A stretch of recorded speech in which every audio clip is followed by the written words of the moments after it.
মৰমৰ ছাত্ৰ ছাত্ৰীসকল, তোমালোকক পুনৰবাৰ মোৰ এই চেনেলটোলৈ স্বাগতম জনাইছোঁ।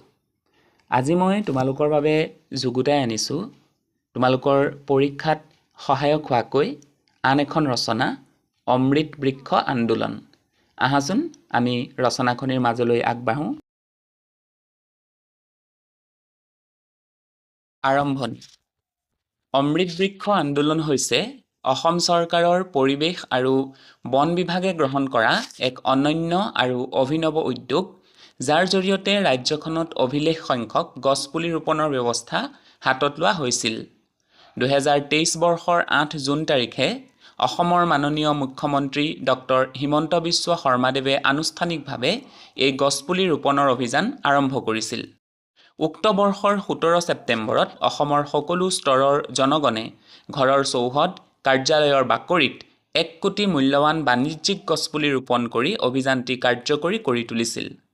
এই অভিযান আৰম্ভ কৰা হৈছিল জনভাগিদাৰী আৰ্হিত, য'ত ছাত্ৰ-ছাত্ৰী, শিক্ষক, কৰ্মচাৰী, আত্মসহায়ক গোটৰ সদস্যা তথা সমাজৰ সৰ্বস্তৰৰ জনসাধাৰণে গছপুলি সংগ্ৰহ কৰিছিল আৰু ৰোপণৰ অন্তত প্ৰমাণপত্ৰ লাভ কৰিছিল। উল্লেখযোগ্য যে এই বৃক্ষৰোপণ কাৰ্যসূচীয়ে 10টাকৈ গিনিজ বিশ্ব ৰেকৰ্ডো লাভ কৰিবলৈ সক্ষম হৈছিল। 2023-24 বৰ্ষৰ বাজেটতো পৰৱৰ্তী বিত্তীয় বছৰত অৰ্থাৎ 2024-25 বৰ্ষত 3 কোটি গছপুলি ৰোপণৰ লক্ষ্য নিৰ্ধাৰণ কৰা হৈছিল।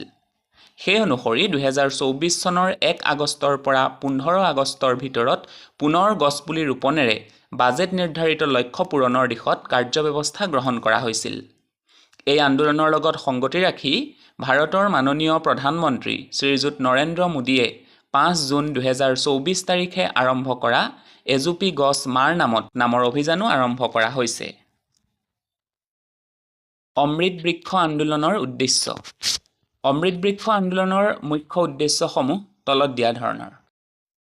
ৰাজ্যখনত সেউজ অঞ্চলৰ পৰিমাণ বৃদ্ধি কৰাৰ যোগেদি পৰিৱেশৰ ভাৰসাম্যতা অটুট ৰখা, জলবায়ু পৰিৱৰ্তনৰ লগত মোকাবিলা কৰা, ৰাজ্যৰ সেউজ অৰ্থনীতি তথা বৃক্ষ অৰ্থনীতিৰ বুনিয়াদ টনকিয়াল কৰা আৰু অৰণ্যভূমিৰ বাহিৰৰ পৰিসৰত বৃক্ষৰ পৰিমাণ বৃদ্ধি কৰা ইত্যাদি।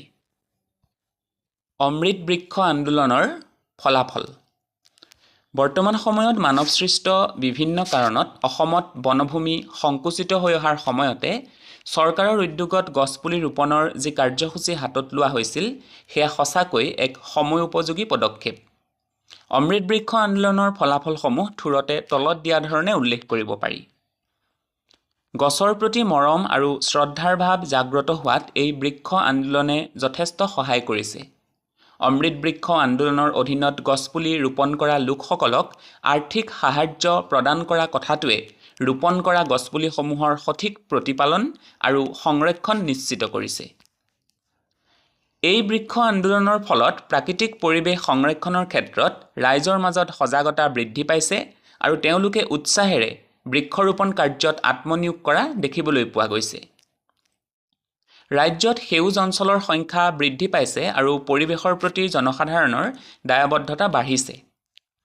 আৰু বাণিজ্যিক বৃক্ষৰোপণ আৰু প্ৰতিপালনে ৰাইজৰ অৰ্থনৈতিক স্বাৱলম্বিতাত উল্লেখযোগ্য অৱদান আগবঢ়াইছে। সামৰণি। বন ধ্বংস, প্ৰাকৃতিক পৰিৱেশৰ দ্ৰুত অৱনমন, জলবায়ু পৰিৱৰ্তন, গোলকীয় উষ্ণতা বৃদ্ধিৰ এই নেতিবাচক সময়ত অমৃত বৃক্ষ আন্দোলনৰ দৰে চৰকাৰৰ ইতিবাচক পদক্ষেপে পৰিৱেশ সংৰক্ষণৰ ক্ষেত্ৰত সুফল প্ৰদান কৰিব বুলি আশা কৰিব পাৰি। এই বৃক্ষ আন্দোলনৰ প্ৰতি ৰাইজৰ যি সঁহাৰি, সেয়া অনাগত সময়তো অব্যাহত থাকিলেহে প্ৰকৃতাৰ্থত আশা কৰা ধৰণে পৰিৱেশ ৰক্ষা কৰিব পৰা যাব।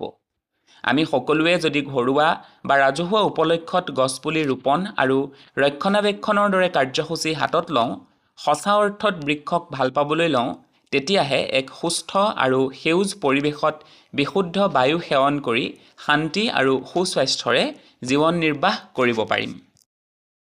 মৰমৰ ছাত্ৰ ছাত্ৰীসকল, আজিৰ ৰচনাখনিয়ে নিশ্চয় তোমালোকক উপকৃত কৰিব। এই ৰচনাখনিৰ লগত তোমালোকে অন্যান্য প্ৰাসংগিক কথাও সংযোগ কৰিব পাৰিবা। সেয়াও তোমালোকে নিজেই চেষ্টা কৰি চাবাচোন। অনাগত দিনত পুনৰ লগ পোৱাৰ আশাৰে আজিলৈ মই বিদায় লৈছোঁ। ধন্যবাদ।